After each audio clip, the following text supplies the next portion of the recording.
Welcome, ladies and gentlemen, to another episode of the Friday Podcast with your host, Chris X Chaos, in the building. Building. This is episode 111. That is no small feat, my friends. Shout out to the 161 subscribers. Have I done that angel number yet? I don't think I have. That's going to be coming up soon, because it's got to be significant. Okay. It's been an interesting week, as all weeks are interesting. Ups and downs, smiles and frowns, laughs and yells of anger. I don't know. Christmas is coming up. How's that feel? I don't know. So today I had to remind myself that I did not come this far in life for no reason, because I was at a moment of despair. And I was like, yo, wouldn't it be nice to just start over? But no, every moment of suffering and every moment of joy has been for something. It's not for nothing. Can't have everything you want. This is for myself. Because not everything is for you. You gotta tell that to the kids too. But you gotta remind to yourself as an adult, just because you want something or someone doesn't mean that's the right one for you, or it's the right thing for you. And despite ignoring signs and dreams and shit like that, you just gotta focus, bro. You know? I just do a couple random questions before we get into the show, because I got a lot of sections. I'm doing a dream symbolism. What is your favorite song to sing in the shower or while you drive? Probably a Kid Cudi joint. It's probably I Need to Smoke. Either that one, or there's one that Kid Cudi has with what's his name? Kanye. No, Andre 3000. Right? Feng Shui. The fuck up the Feng Shui. I don't know. There's a few Cudi songs that when they come on, I'm singing along, whether I realize it or not. What are some old songs? I was singing something recently that I had on a CD or something. I didn't even realize I knew the words. What comes to my mind right now is so long, trick you did me so wrong, I don't wanna go on. That's Eminem. Kim. What are other good songs to sing? There's one by the Strumbellas. I got guns in my head and they don't go. Spirits in my head and they don't go. That was pretty cool. Moving on. Where's the pen? Do you think people should learn to limit their cell phone use? That's a very general statement. A lot of people do limit their cell phone use. Should it be taught to limit use of the cell phone? I believe so. I mean, they used to tell us as kids, you sit in front of the TV too much and you're gonna need glasses. And look at here. Out of all the dreams you've had for your life, what was your biggest dream of all? Rapping, capping, snapping, dapping. What's happening? Just kidding, guys. What should be banned in your country that it currently isn't? What kind of communist fucking... What's interesting is a lot of government jobs right now are banning TikTok from government devices. Now, that's a divisive topic. Some people think that's ridiculous. But if you read the TikTok thing, it can go through your phone. And if you have a government, if I have people working for me, right? Let's say I have people working for me at Chris Chaos Incorporated. And I gave my employees, let's say I just have 5 employees. And I gave them all devices. I'm like, oh, yo, this is for work. When I call you, you answer this phone. Have your other shit for whatever, but this is your work. I paid for this phone. If TikTok is gonna suck out information from my company, I'm gonna ban that shit from my company phones. It just makes sense. But I don't think it should be blocked over the country. That's, I don't know what, that's crazy. I don't have the capacity or the time to even coagulate. I don't even think it's the word. What should be banned in my country that isn't. Oh, well, it is. But it still happens. People go to jail for it. But what can banning do? Are you afraid of the dark? Every once in a while I get those heebie-jeebie feelings, but no, not necessarily. It's what could be in the dark. Nah, not really. Not anymore. I like the dark. I mean, at nighttime, in the summer, I could just sit out there in the dark until the mosquitoes eat me up. If you could have, or if you could make a fictional character or cartoon come to life, who would you choose? Ooh. Who would be a cool cartoon to bring to life? It'd have to be like one of my own cartoons, right? No. Calvin and Hobbes would be dope, but scary. I wouldn't bring any character to life, because then they'll be like, what is existence? What am I doing here? What are 3 things you look for in a partner? Oh, like a crime partner? Probably not. That's probably not what they're talking about. Obviously, looks. Why am I writing this down? Humor. Sense of humor. And the third one, ethics. I think ethics is a good one. Have you ever licked a spoon? And if so, what is your favorite thing to lick? Lick a spoon. Bro, peanut butter, I guess. This beat is gonna get lit. Shout out to Luis Puente for all the beats that I play on here. Every once in a while, I'll play a Joker beat. Shout out to Joker as well. If you and a friend both wanted the same thing, would you let the friend have it first? Damn.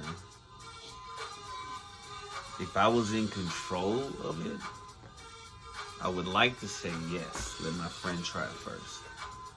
More than likely though, I would try it first and I would lie and be like, yo, I just want to make sure it was safe, bro. I just want to make sure it was good before I even let you try it. But that's just me being greedy.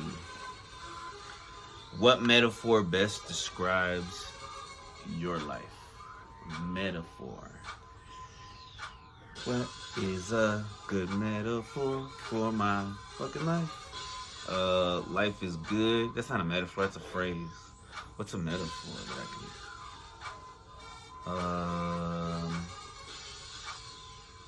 a metaphor is like 2 birds, 1 stone. You could take a horse to the river, but you can't make it drink. I'll go with that one. Because I'm the horse. You could show me the truth right in front of me, but I'll be stubborn like a mule. What's one thing you really want to change about your appearance? I just had a discussion about this today. And you know what? I'm going to say nothing at freaking all. But that's a lie. So, more muscles, which I can do. Have you ever been served breakfast in bed? No. What is your favorite book beginning with the letter F? And it can't be Facebook. I said that. Book beginning with the letter F?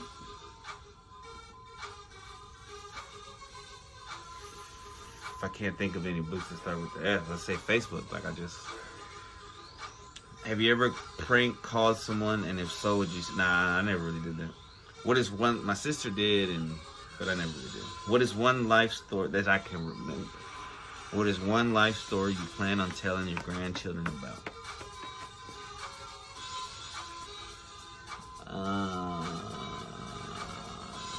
Life story that I'm going to tell my grandchildren about. That's an interesting question.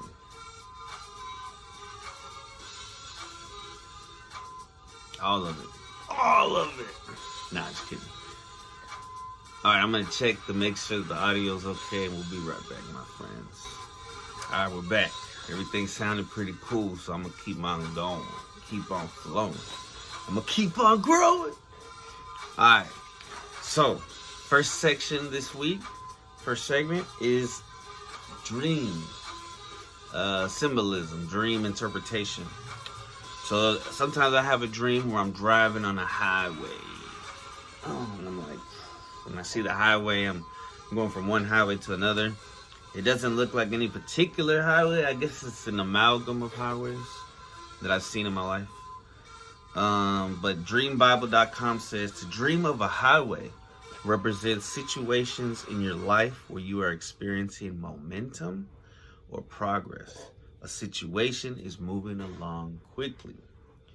Whatdreammeans.com says that on a highway, if you had a dream about a highway, it can be a symbolic meaning of struggle in achieving your goal or overcoming obstacles on the way. Dreamsopedia.com says that dreaming about a highway, so the driving part is an omen for longevity and stability. Your inner feelings are being made known to those around you. AuntieFlow.com says that dreaming of a highway represents the parts of your life perfectly connected and moving forward. Yet you're surprised by how life's passing by so damn quickly. DreamyObsession.com says dreaming about driving on highways signifies a fear of change on an emotional level. True words haven't been spoken. DreamingandSleeping.com says that this dream is telling you that you are the only person who is responsible for your own decisions and actions. Because when you're driving that car, you're in control. Full control. It's an extension of you. MillersGuild.com says dreams of navigating a vehicle on a clear day stand for total control over your waking life. You make the right decisions and have a clear picture.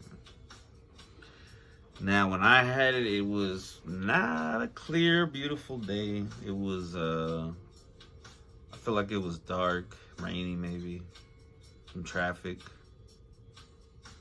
a little stressful. Very interesting, my friends. Very, very interesting. All right, now I should have did this angel number long ago, but we're gonna do it today. 1010. Ryanhart.org says that 1010 is a symbolic of independence, virtue, hope, and guidance. It's clear that your guardian angel is trying to send you a message in response to your prayers. Angelnumber.org says that 1010 means that you should be more devoted to your spiritual growth. Now it is time to think more of your life purpose and try to reach it.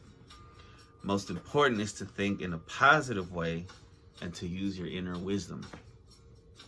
Sunsigns.org says that 1010 is a message from the angels that your ideas and outlook should be based on spirituality and intentions of the supreme power.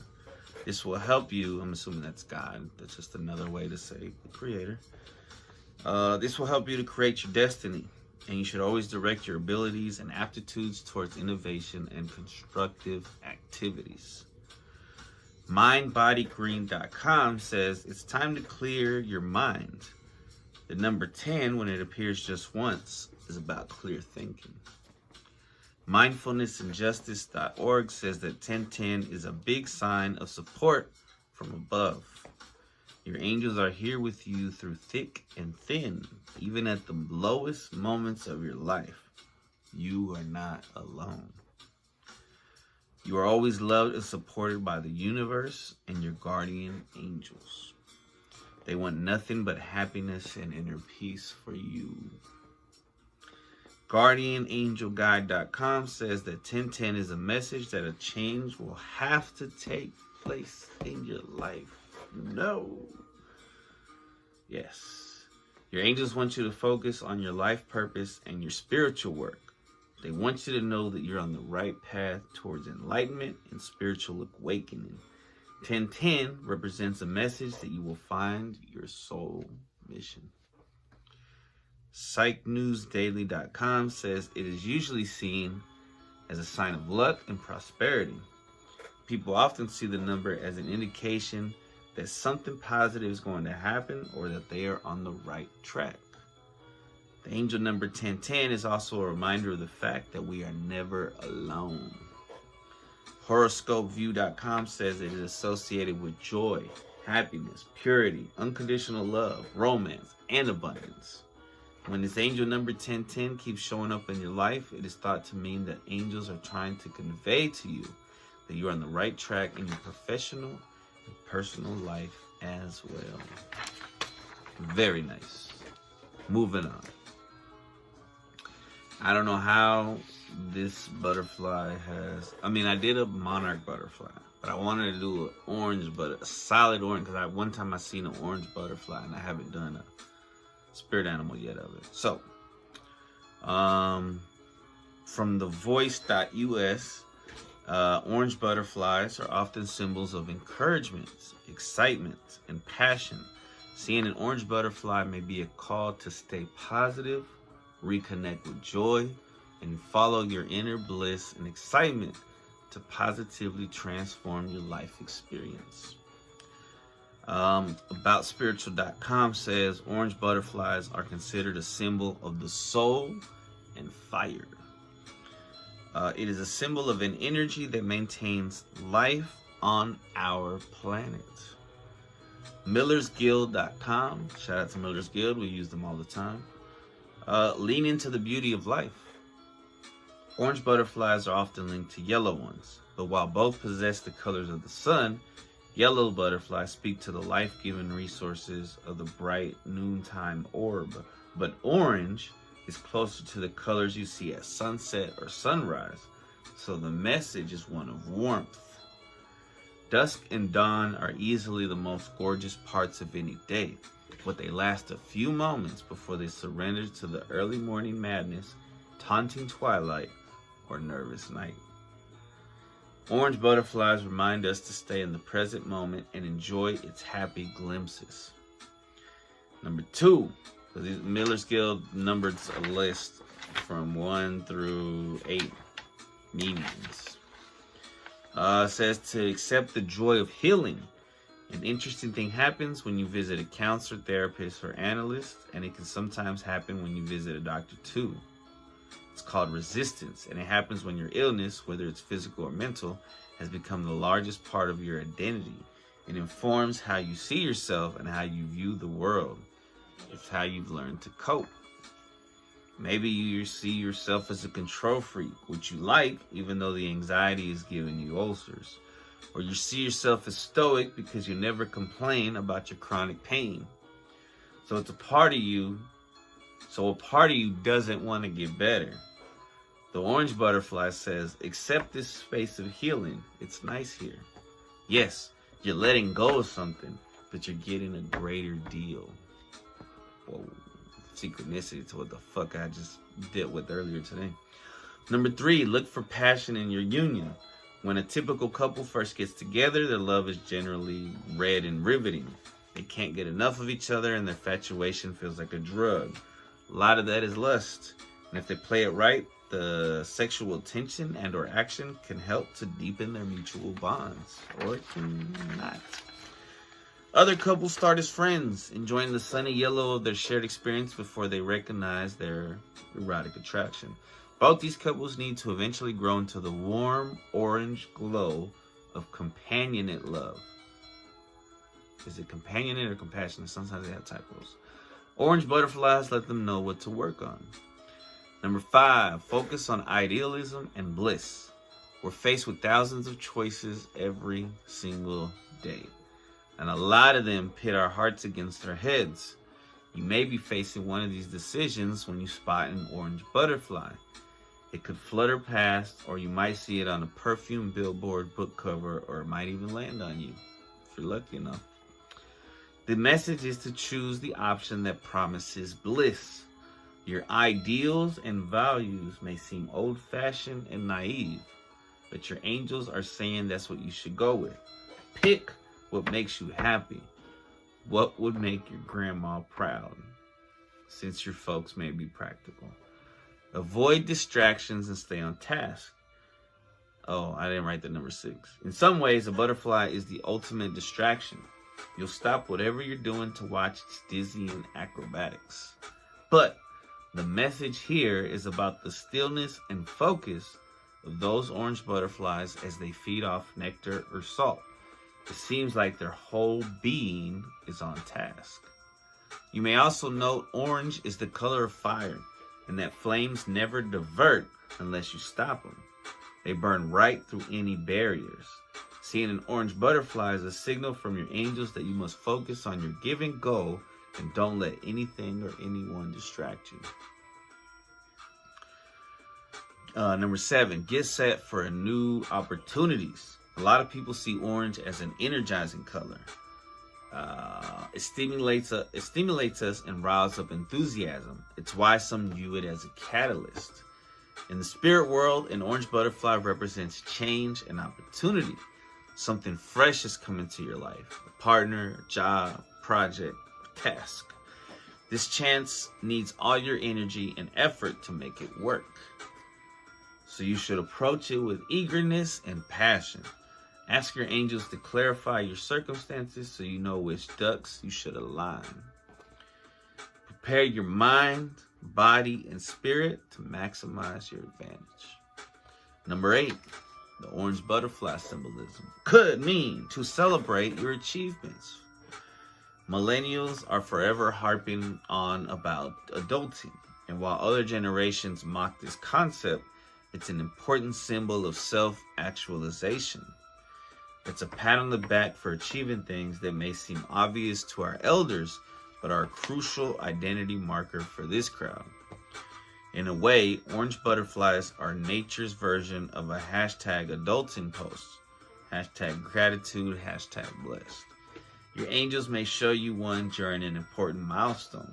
They're reminding you to pause, congratulate yourself, and thank your higher self before finding a new target or goal. Very interesting. Glad I did that one. Glad I waited to episode 111. All right, y'all. I'm going to take a break. Be right back with anxiety news. News about anxiety with your host, Christopher Chaos. Now, we knew aspartame. Is that how you say it? Let's just read. A popular sweetener has been linked to increased anxiety in generations of mice. Whoa, I wonder if I wrote down. I'll have to put the link here. This was published today, on December 14th. Actually, yesterday. Could the sweetened drinks we're consuming be making us feel a little more anxious? A new study looking at the effects of the artificial sweetener aspartame on mice suggests that it's possibly worth investigating further. Approved by the U.S. Food and Drug Administration, the FDA, in 1981, aspartame is widely used in low-calorie foods and drinks. Today, it's found in nearly 5,000 different products consumed by adults and children. When a sample of mice were given free access to water dosed with aspartame, equivalent to 15% of the FDA's recommended maximum daily amount for humans, they generally displayed more anxious behavior in specially designed mood tests. What's truly surprising is the effects could be seen in the animal's offspring for up to 2 generations. So that's what they mean. So if you give aspartame to one mouse, it's anxious. And its kids and its grandkids will be anxious because of the aspartame in the mice. That's crazy. What this study is showing us, we need to look back at the environmental factors, because what we see today is not only what's happening today, but what happened 2 generations ago, and maybe even longer, says neuroscientist Pradeep Bahide from Florida State University in the United States. Anxiety was measured through a variety of maze tests on several generations of mice. The researchers also carried out RNA sequencing on key parts of their nervous system to show how the tissue's genes were being. So they fuck up these fucking articles, man. The researchers found significant changes in the amygdala, a part of the brain associated with the regulation of anxiety. We know that when it's consumed, aspartame splits into aspartic acid, phenylalanine, and methanol, which can all affect the central nervous system. There have already been question marks over potentially adverse reaction to the sweetener in some people. Yeah, I heard. When the mice were given doses of diazepam, a drug once marketed as Valium, which is commonly used to treat anxiety in humans, anxiety-like behavior stopped across all generations. The medication helps to regulate the same pathways in the brains that are altered by the effects of the aspartame. Although monitoring for anxiety-like behaviors in mice is merely an approximation of similar moods in humans, the researchers observed clear changes in animal behavior, which they linked to changes in gene activity. It was such a robust anxiety-like trait that I don't think any of us were anticipating what we would see, says Sarah Jones, a graduate research assistant at Florida State University. It was completely unexpected. Usually, you see subtle things. The research follows on from earlier work by the same team on the generational effects of nicotine consumption on mouse behavior. Again, those effects can apparently be passed down the generations due to non-coding epigenetic changes in the genes of mouse sperm cells. What the fuck? Something similar could be happening here, the team suggests. In other words, it's not just those who consume the artificial sweetener who might be at risk, but also their children and their children's children. How that might happen is not yet fully understood, but fits with emerging evidence that suggests epigenetic markings can indeed remain intact across numerous generations. Researchers have considered the links between aspartame and anxiety before, and though plausible, other animal studies have found no change in anxiety-like behavior in rats given artificial sweeteners, suggesting much more work needs to be done to understand what's happening. Even so, based on these results, Jones, Bide, and colleagues are urging caution. Past research has linked artificial sweeteners to cancer and changes in the gut bacteria leading to glucose intolerance. Anxiety is now perhaps another thing to consider. While these same results will still need to be replicated in human beings, having signs of anxiety in mice is a sound reason to investigate further. Extrapolation of the findings to humans suggests that aspartame consumption at doses below the FDA recommended maximum daily intake may produce neurobehavioral changes in aspartame consuming individuals and their descendants, write the researchers in their published paper. Thus, human population at risk of aspartame's potential mental health effects may be larger than current expectations, which only include aspartame consuming individuals. The research has been published in PNAS. Yo, that shit is wild, son. That shit is wild. That's why only sugar, bro. I mean, no sugar's bad, but it's not as bad as aspartame. I don't know why I drink like that. It looks so weird. Instead of just turning it around, I'm like, oh, it's like that? Fuck it. Oh, the hole's on the upside down? Fuck it. Instead of just like a normal human. No, I want to be crazy. Oh, this is... makes 0 sense, Chris. All right. Now, this movie right here, first time I watched it, made me fucking cry. I talked about it last time. But this time I want to go into the background of this movie because I thought it was so good. A little bit of the history, you could say. Inside Out is a 2005 American computer animated film directed by Pete Docter.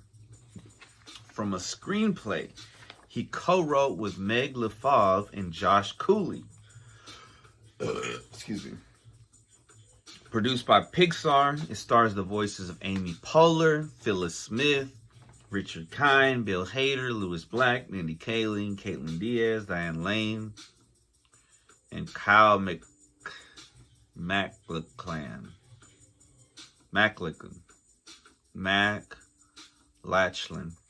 The film follows the inner workings inside the mind of a young girl named Riley, as 5 personified emotions administer her thoughts and actions as she adapts to her family's relocation. Docter conceived Inside Out in late 2009 after noticing changes in his daughter's personality as she grew older, and it was subsequently greenlighted. Based on the remembrances of Docter and the film's co-writer and co-director Ronnie Del Carmen, they adopted an idea involving emotions for the film. During production, the filmmakers consulted psychologists and neuroscientists in order to achieve greater accuracy in their portrayal of the mind. Development on Inside Out lasted for 5.5 years and on an approximate $175 million budget, and the film faced production difficulties, including story changes. Inside Out debuted out of competition at the 68th Cannes Film Festival. Sorry, not music.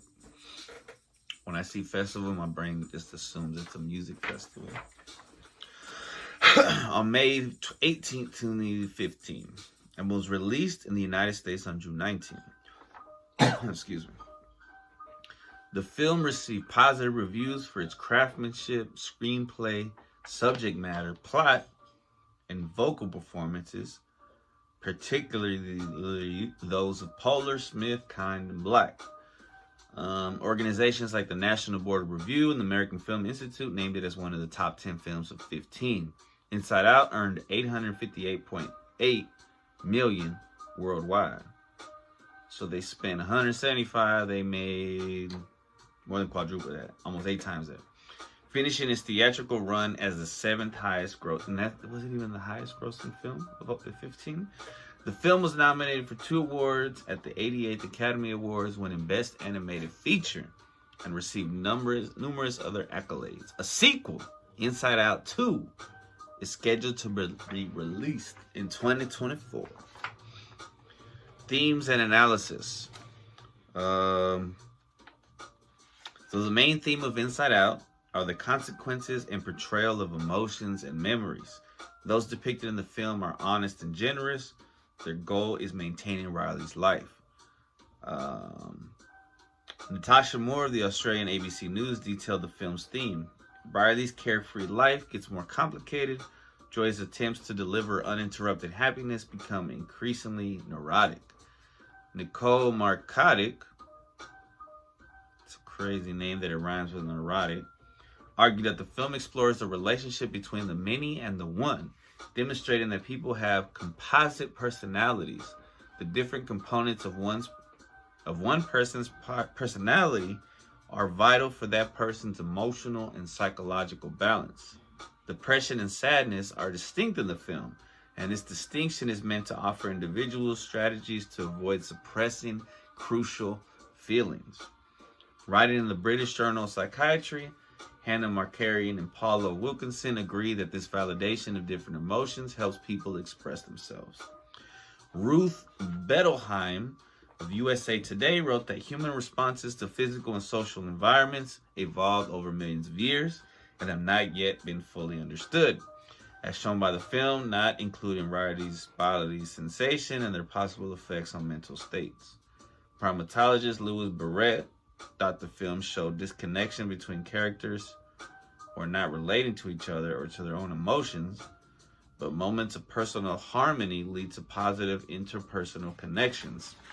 I don't know what the fuck that means. USA Today's Jamie Outman, the film that shows the major environmental changes can be difficult but not impossible to overcome, recommending it to college students experiencing homesickness or sadness.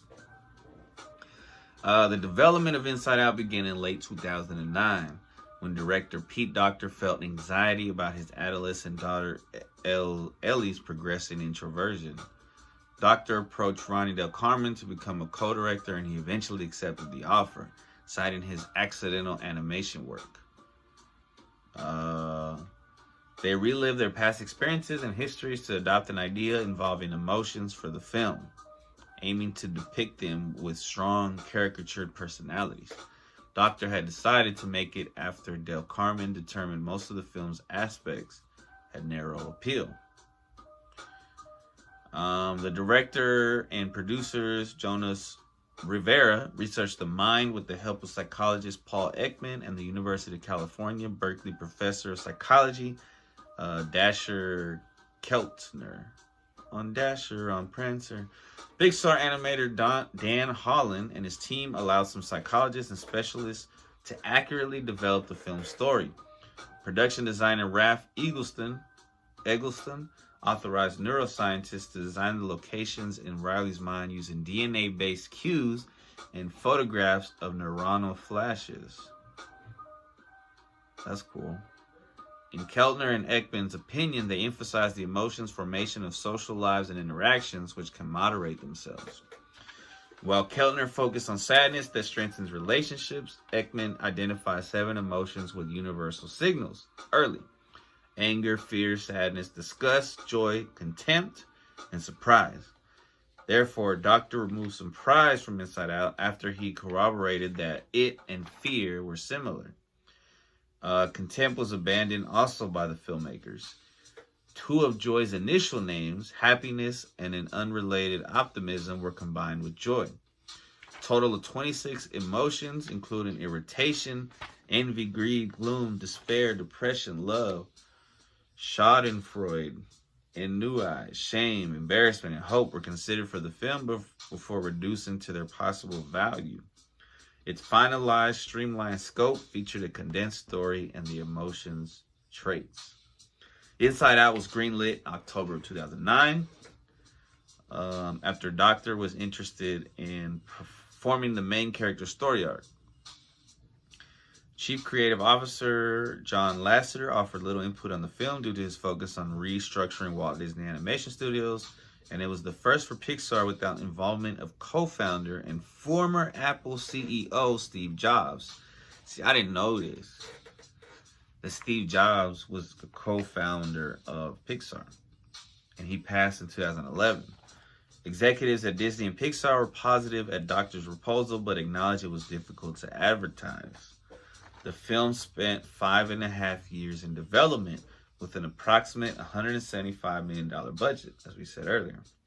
Docter and Eggleston described this an intricate and lengthy process. As such, first-time directors were likely ineligible to work on the film. This wasn't a regular movie. Inside Out, emotional whirlwind, a spinner ride, ran since 2019 at Disney California Adventure. Emotions at Play with Pixar's Inside Out is an exhibit at the Children's Museum of Pittsburgh. That's cool. That's been in operation since 2021. It features activities based on set pieces from the film. A sweet shop, Inside Out Joyful Sweets, opened on Disney Wish in July 2022. The sequel. Inside Out will be followed by Inside Out 2. It will follow a teenage Riley with a new set of personified emotions. So this movie, it describes how sadness is needed to appreciate joy. But it puts it in the perspective of like, it breaks it down in a beautiful way.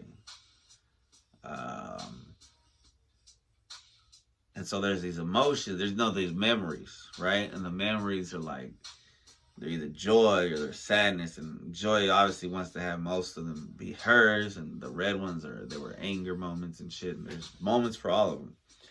But when you get older, as she's changing, there's become these memories that are sad and happy.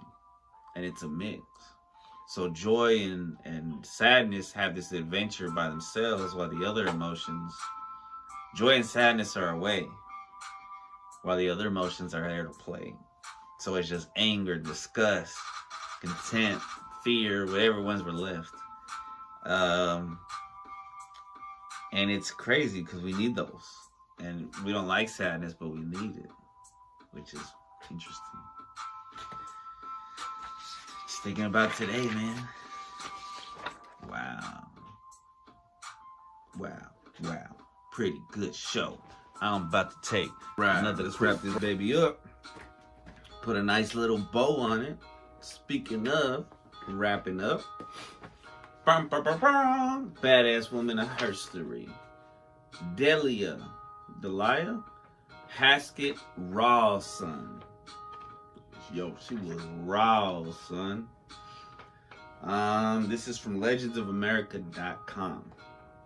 So she was the first and perhaps the only female to carry the U.S. mail as a stagecoach driver. Delia Haskett Rawson was born Delia Beauregard Haskett on December 7, 1861, in Ukiah, California. Her mother, Miranda, was a school teacher, and her father, Samuel, owned the Ukiah Hotel. Excuse me. A blacksmith shop, and was the local Wells Fargo stage line agent. See, Wells Fargo actually was like the stagecoach thing that they use in the picture. It's cool. As a young girl, she constantly asked him to let her hold the reins. Well, that's where that comes from, hold the reins, because that's what they're called, R-E-I-N-S. She also became very skilled at trick riding, roping, and shooting. When she was 14, one of her father's regular drivers took ill, and she was given the opportunity to drive the stagecoach, carrying the U.S. mail from Ukiah to Willits. The trip began in the afternoon and would not be complete until about 3 a.m. the next morning. Warned against the danger, she set out on the trip, and around midnight became very alarmed when a group of horsemen came up upon her coach. Though she was sure it was road agents, she was relieved when she realized they were a group of singing men on their way home from a church meeting. Before long, Delia became a regular backup driver on the 45-mile Lakeport Ukiah run, which she continued for about 10 years. She later married and moved to Southern California in the 1880s with her husband and had 3 children. In 1934, when the Pioneer Stage Drivers of California Association was organized at Carpinteria, she was elected vice president. She was living and working on a 10-acre orange grove in San Dimas when she was in her 70s. She died at the age of 87 on May 15, 1949. Raw, son. Yeah, that was fucking badass. She was badass, bro. I bet you there's a lot of story in between these lines, in between the paragraphs that I don't even know. Yo, ever since I was a child, my mind was wild. but I was calm in the storm. I stay strong, hold the bomb, shoot it off, sound the alarm. We go to war, settle the score. High as hell, but what for? Well, we're trying to reach the stars. Whether that takes weed or bars, whether that takes scrapes and scars, we're trying to get up to Mars. Reach another atmosphere. Happy when we out of here. Haters talk a lot of shit, but they never know when to quit. Pull the clip. Haters dip. Talking shit. Man rip. To the real ones. Coming through. You gon' feel some. What it do? It's the chaos. Coming through. It's gon' pay off. Haters stay way off. I'ma keep coming up, going through, flowing up, pulling up. Haters talk, showing up. Man, I'm fucked up and I'm tired as hell. My hands look like a Muppet. I'm riding through hell, feeling swell. Oh yeah, on that gas like Shell. Oh well, it's flown past. Shout out to everybody for listening to the Friday podcast with Chris Chaos. I love y'all. Truly. See you on the next one. On 112, like the band. Remember the band? The group? The boy group? Boy group? Boy... Yeah, whatever.